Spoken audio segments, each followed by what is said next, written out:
It was supposed to be a celebration of nature, a showcase of power and grace.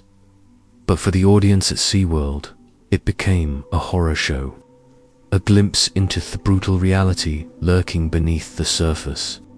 February 24th, 2010. A sunny day in Orlando, Florida. Dawn Bruncho, a star trainer with decades of experience, was about to pay the ultimate price for trusting a lure well. Tilikum, a massive bull orca with a troubled past, had just finished a performance. He was the biggest orca at SeaWorld.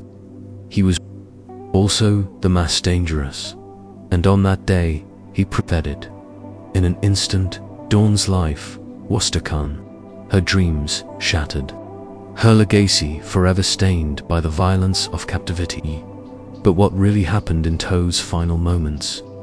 What drove a creature of such intelligence to turn on its trainer?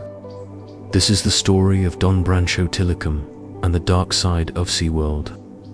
If you're fascinated by animal behavior, the ethics of captivity, and the untold stories behind the headlines, you're in the right place. Subscribe and hit the notification bell backers. What you're about to hear will change the way you look at orcas forever. Her name was Dawn Bruncho. At 40 years old, she had achieved her lifelong dream. She was a senior trainer at SeaWorld Orlando, working alongside the majestic orcas she had idolized since childhood. Dawn wasn't just a trainer.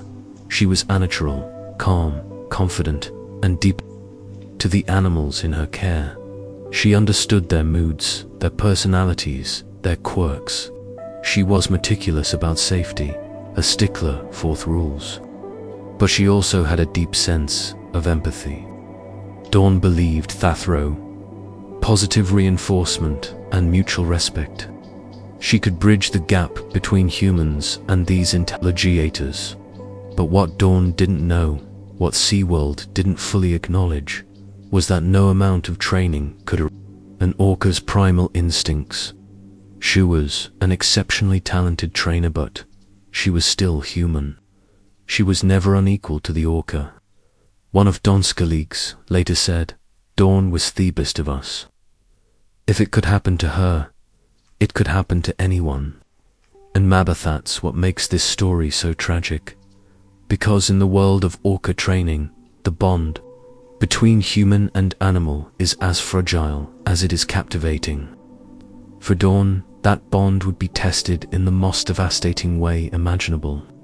Years later, when asked what she loved most about working with orcas, Dawn always said, "It's the connection. It's the feeling that you're part of something bigger than yourself."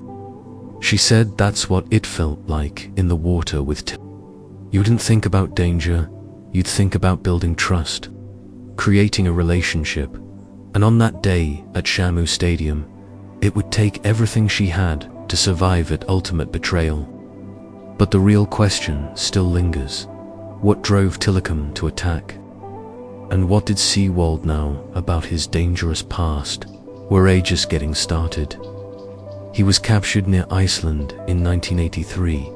His name was Tilikum, meaning friend in Chinook. To the public, he was Asta, a 12,000-pound behemoth of mescal, leaping out of the water with unparalleled force, always eliciting gasps from the crowd. Trainers called him Tilly, but behind the spectacle, Tilikum carried a dark secret. He was into the wild. He knew the ocean. He knew freedom. Then he was ripped away from his family, his pod, his natural environment. He was thrown into a small tank with other captive orcas who belied him relentlessly. He was trained to perform tricks for food, subjected to constant stress and unnatural conditions. For years, Tilikum endured. He learned her routines, he obeyed the commands. But beneath the surface, something was built in. What many didn't know or choose to ignore was that Tilikum had already been involved in a fatality. In 1991, while at Sealand of the Pacific, Tilikum and 2 other orcas were involved in the drowning of a part-time trainer. The incident was downplayed. The dangers were dismissed. Tilikum wuzzled to SeaWorld, where he became one of their most valuable assets. But Tremodoists disappear in chlorinated water. Pain doesn't vanish with applause. One former SeaWorld trainer, who later spoke anonymously, put it simply: he wasn't a killer, he was a victim. Tilikum had become a symbol of everything that was wrong with keeping orcas in captivity. Trainers walked a tightrope, respecting his power but relying on routine. And for years, he stayed within those lines until February 24, 2010. That day, he erupted, and in doing so, he exposed a truth that SeaWorld had desperately tried to conceal: that a captive orca is a time bomb waiting to explode. But the terrifying thing isn't that Tilikum snapped. It's that all the warnings were either, and no one listened. It was the afternoon of February 24, 2010. A bright, cloudless Wednesday at SeaWorld Orlando. The air buzzed with excitement. Families gathered around Shamu Stadium, eager to witness the Dine with Shamu show, where guests could eat lunch while watching the orcas perform. Backstage, Dawn Broncho stood in the edge of the pool, her ponytails swaying in the breeze. She gave a warm smile to the crew. This was a routine performance, a chance to connect with Tilikum and share his majesty with audience. No high-flying leaps, no dramatic dives, just a gentle interaction between trainer and whale. She'd done this hundreds of times before. As the music played and the crowd cheered, Dong knelt down by the side of the pool. The water glistened in the sunlight. For a moment, everything was perfect. Tilikum floated near the edge, waiting for her cues, seemingly calm. And that's when everything changed. She began interacting with him, rewarding him with fish, and then, in a split second, he reached out and grabbed her arm. It was fast, brutal, and irreversible. In the moment Tilikum pulled Don Brancho into the water, the world froze.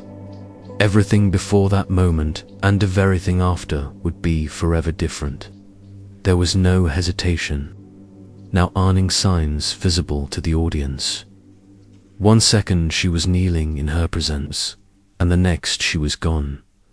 12,000 pounds of raw power dragged her downward with unimaginable force.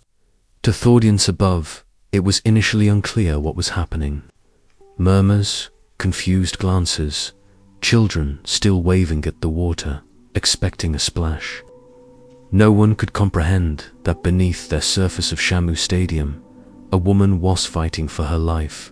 Dawn hit the water hard, disoriented and terrified. The cold shocked her system. The pressure squeezed her lungs, but she didn't give up. She'd been trained for emergencies. She knew the protocols. But no amount of training could prepare Yofa, being in the grip of a killer whale. His jaws locked around her, preventing her from escaping. The pain was excruciating, but she didn't scream. She knew screaming would only waste precious air. At the surface, chaos at TED trainers screamed, frantically attempting to regain control. They threw nets, they banged on the sides of tank. They desperately tried to distract Tilikum, but nothing worked. For what felt like an eternity, Don remained trapped. Every second was a battle for survival. She later said it felt like a nightmare she couldn't wake up from. She didn't know if she'd ever escape, but she fought with every ounce of strength she had. The stadium was no longer cheering. There was a wave of horror washing over that crowd. People started to realize that this wasn't part of the show. This was real. And in that desperate struggle, Dawn became a symbol of the hidden dangers of captivity. She didn't know if it was instinct, training, or sheer willpower that kept her alive. But what she did know, what became tragically clear, was that the rules had changed. Tilikum had crossed a line, and there was no turning back. It took only a few minutes, but for Don Broncho, it was a lifetime spent face to face with death. Her body ways eventually recovered from the pool, mutilated and broken. The official cause of death was drowning and traumatic injuries, but the truth was far more complex. Dawn had been killed by an animal driven to the edge by captivity. SeaWorld was quick to issue statements of grief and condolences, but behind closed doors, they knew the truth. This wasn't an accident. This was a tragedy waiting to happen. The incident sent shockwaves through the marine park industry. Questions were asked. Fingers were pointed. But the damage was done. Dawn Broncho was gone, and the world had witnessed the dark side of SeaWorld. The mood inside Shamu Stadium was somber. Guests were escorted out in stunned silence. The happy atmosphere had been replaced by a palpable sense of dread. Inside the SeaWorld headquarters, panic set in. The PR machine went into overdrive, attempting to control the narrative and minimize the damage. The verdict was swift. The Dine with Shamu show was cancelled. Water work with Tilikum was suspended. But there was no public apology, no admission of fault. To SeaWorld, February 24, 2010 was just another day. But in the confidential reports filed to OSHA, the truth was laid bare. A trainer was killed. A killer whale with a history of violence had struck again. But the silence was deafening. The company's profits came first. The risk to human life was secondary. Still, behind the scenes, something had shifted. The illusion of control had been shattered. The blind faith in the system had been shaken. And for the trainers who remained, fear and doubt began to creep in. Dawn Broncho's death would mark the beginning of themed for Orca performances at SeaWorld. The surface looked calm, but beneath the water, a storm was brewing. At first glance, the tragedy seemed like an isolated event, a rare and unforeseeable catastrophe. But beneath the polished facade of SeaWorld, a disturbing pattern emerged. Other trainers had been injured. Other orcas exhibited aggression. The warning signs were there, but they were ignored. In the weeks and months after Dawn's death, former trainers and marine mammal experts began to speak out, risking their careers to expose the truth. One such voice was that of John Hargrove, a former SeaWorld senior trainer who had worked with Tilikum. "We were all living a lie," he confessed in a heartbreaking interview. "We knew Tilikum was dangerous, but we were told to trust him, to believe in the bond. We were wrong. Indeed, Tilikum was nothing. Only Orca with a troubled past." Many of the captive whales suffered from physical and psychological problems. They bit the metal bars of their tanks. They developed repetitive behaviors. They attacked each other. The confinement, the isolation, the unnatural routines took their toll. Imagine being a creature designed to roam the vast oceans, reduced to circling a small pool for entertainment. It's not a question of whether they'll lash out. It's a question of when. And yet, in training sessions and safety briefings, the message on the same. Trust the animals, respect the bond, follow the protocols. But on that day, February 24th, 2010, those protocols failed. The tragedy exposed the inherent risks of keeping Orca in captivity. One trainer witnessed the aftermath later admitted, "We all knew it could happen. We just never thought it would be Dawn." Sometimes tragedy isn't about what had planned. It's about all the times we chose to ignore the warning signs. Dawn Broncho's death was devastating, but it was a catalyst for change. The documentary Blackfish exposed the dark side of SeaWorld, sparking public outrage and igniting a global debate about the ethics of captivity. Protests erupted.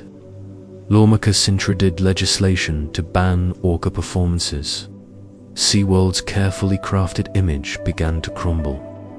In 2016, SeaWorld announced that it would end its orca breeding program and phase out orca shows.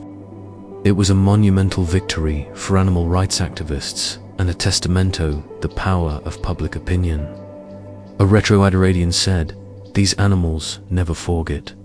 But we should remember, the debate shifted. What could we do to improve things?" It was no longer about entertainment. Sometimes the smallest voice is needed to spark the biggest change. Because at the heart of this struggle, beyond profits and entertainment, are living, breathing beings trapped. In the wild, their power is a thing of awe. In tanks, that power is a threat to life. Dawn Brunshow's legacy lives on. Her death forced the world to confront the ethical implications of keeping orcas in captivity. She would have continued training animals, and though she did, those who worked with her have continued to tell her story to this day. In the years since her death, the landscape has changed. The spotlight that once shone so brightly on marine parks has begun to dim. People are asking tougher questions, demanding greater transparency, choosing compassion over spectacle. Your voice matters, your choices matter. Whether it's speaking out, supporting conservant efforts, or simply educating us about the issue, you can make a difference. For every orca still circling a tank, for every trainer who steps into the water, believing they're safe, let Don's story be a reminder that internment should never come at the thickest of life. Let this be the moment where choose change. Even in the dark minutes, hope remains. But what will it take to prevent the next tragedy? The ocean is their home.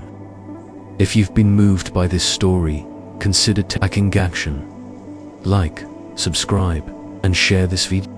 Support organizations fighting for marine mammal freedom. Say no to parks that profit from captivity.